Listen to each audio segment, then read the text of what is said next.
on. Hello, hello. Tor, can you hear me?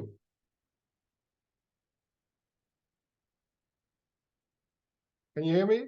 Well, clearly. Oh, wonderful. Excellent. Great. So the eruption has started, and it's very close to the eruption site of the 22 eruption, a little further to the northeast, I understand. And yeah, what's going on, Tor? Would you like to say a few words? Yeah, the eruption site is just north of, or sort of the northeastern side and north side of a mountain called Hrutur. That's a wonderful name. So this is the Hrutur eruption of the Fagradalsfjall fires. Okay, wonderful. Let's just come up here. You can see this. This is the name Littli. Let's say again, I need to practice this. And that's actually the hill in the foreground, the rocky slope in the foreground. The one that you're looking at in the background there, that's Keilir. That's Keilir. Yes, I got that. But this is Littli. Hrutur. Sorry. Hrutur. Hrutur. Okay, I need to practice. It just means the small ram. Okay. Wonderful. So I got the Littli, but you know, yeah. So okay. So anyway, go ahead.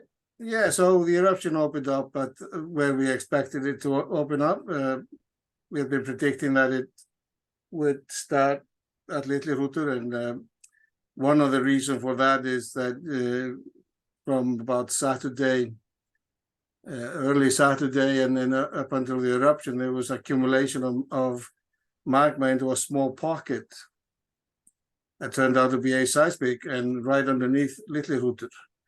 And as you pump magma in there and it is not moving upwards, you increase the internal pressure within the magma, and when that pressure overcomes the strength of the lid, so to speak, or the roof, and it breaks it, and you have an eruption, and that's exactly what happened. Yes, fantastic. And it started off with quite a long fissure. I have some footage here from the start of it. Wait a second. Oh. 1 second. Sorry, it's YouTube. So, and oh no, that's another live cam now. But it started off as a fissure there, and now it was kind of pretty long, some 700 to 900 meters, I read. And now it seems a little shorter, the fissure that's erupting. Is that right? It's not a single fissure. It actually is a set of an echelon fissures.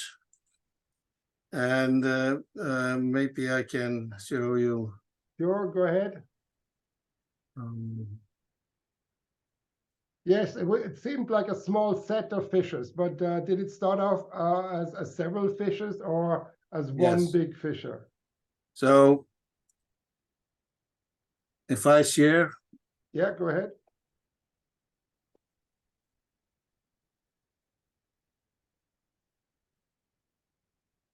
So this is a map showing the lava flow, the outlines of the lava flow field from about 9:30 last night.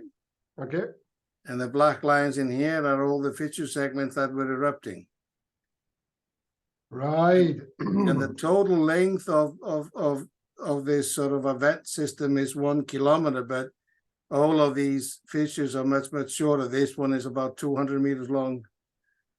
And so it's a set of an echelon fissures, which is quite interesting to see. By this time, the volume of the lava was about 730,000 cubic meters.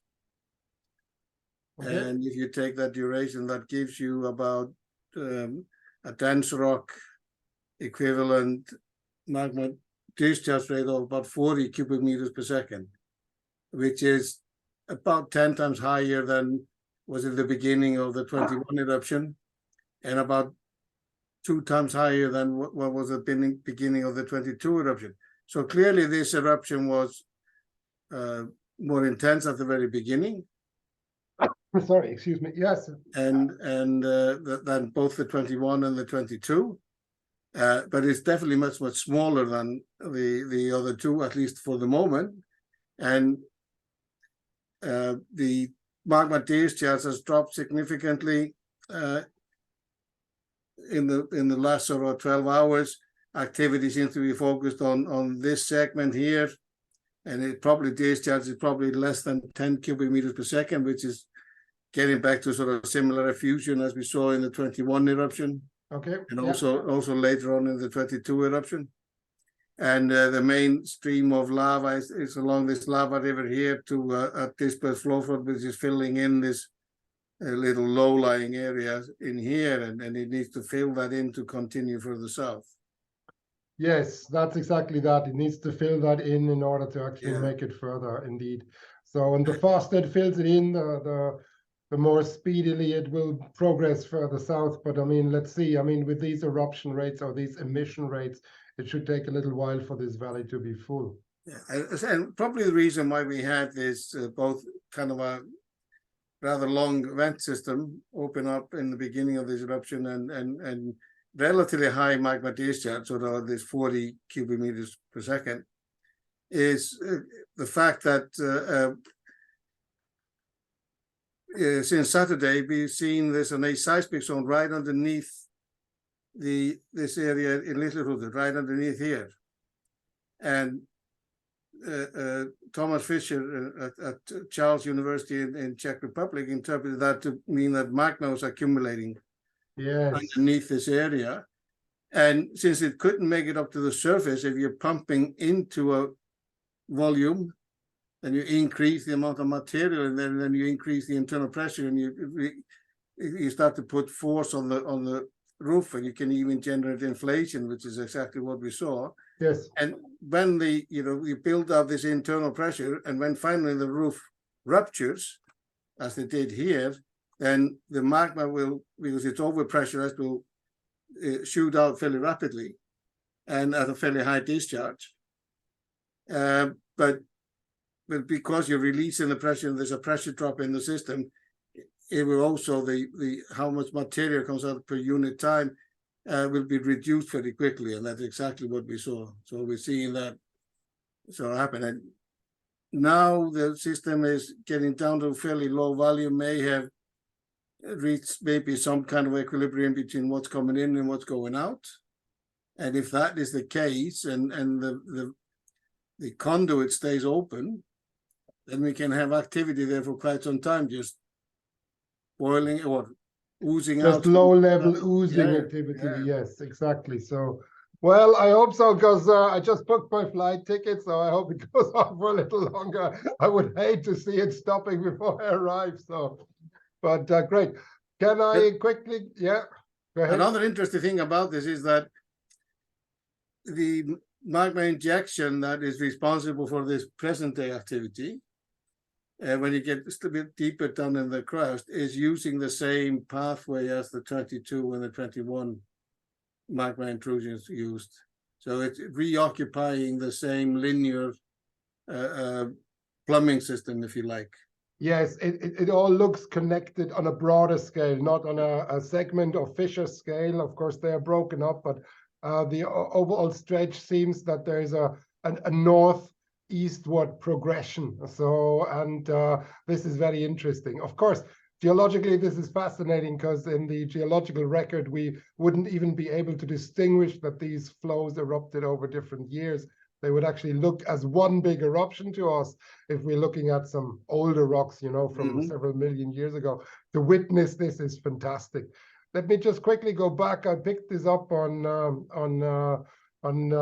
Twitter here, and here's a few impressions from the very start of it with the, let's get the sound down, with the fissure, or people being very close to the fissure, and then the camera being, you know, zoomed in, and there you have some close-up shots of the new lava going over fresh ground, and here you see one of the fissure segments, and people being awfully close for my taste, but you know, I think the gases is a big problem, isn't it?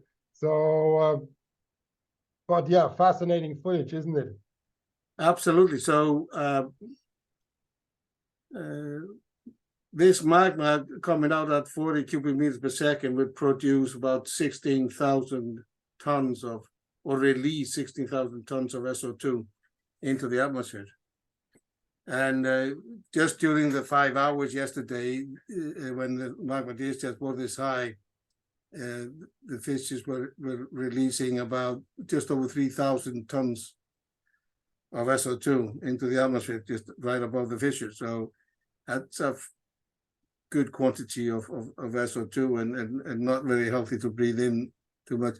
And being that close, there was at the roots of Littli Hrutur, the people there, and uncomfortably close, because if something happens, if there's a breakout from that front of lava or even a gas plume just drops down, is pushed down by the wind or something like that, then they're not going to have an escape route because they're too close.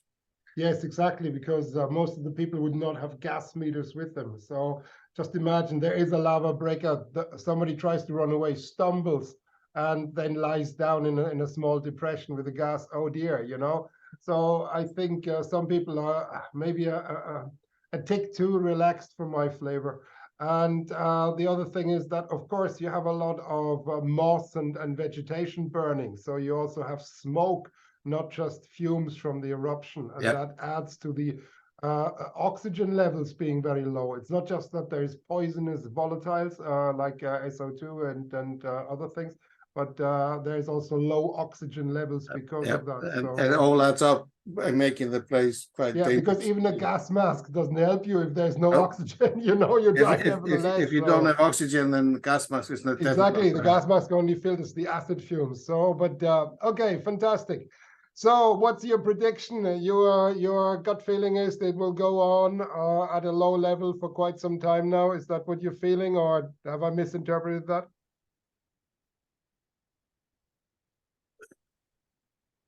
My feeling is that since the pathway has opened up, it might stay open for quite some time. I mean, weeks, maybe months. But you never know with these things. I mean, you can have one earthquake, of course, you never know. to close it up, so yeah, it's all bets are on, basically. Fair enough. I mean, my hope is that at least it'll go on for a week or two. I mean, last summer it was 3 weeks, something like this. So I don't know. I mean, I'm not, as much into it as you, but I would hope that it doesn't go on like the 6 months as we saw in 2021. Yeah, no, we'll see over the next 24 hours where I think this will go. But the fact that it's been sort of reasonably stable for most of the morning and in the afternoon in terms of the activity, that to me sort of suggests that it may have sort of stabilized and reached some kind of a semi-equilibrium in terms of outflow of things, and so the inflow and outflow are roughly the same. If that, and like I said, if that's the case, then it can continue for quite some time, as long as no one puts a plug in the hole. And I will not do it, and neither will you, I think, Tor. Okay, wonderful. Let's talk more in the next few days. Let's see how this develops, and I get packing. Thank you very much, Tor, and great that you're giving some information to myself and, of course, to the listeners as well. Super. See you in Iceland. See you. Yes, see you very soon. All the best. Thanks, Tor.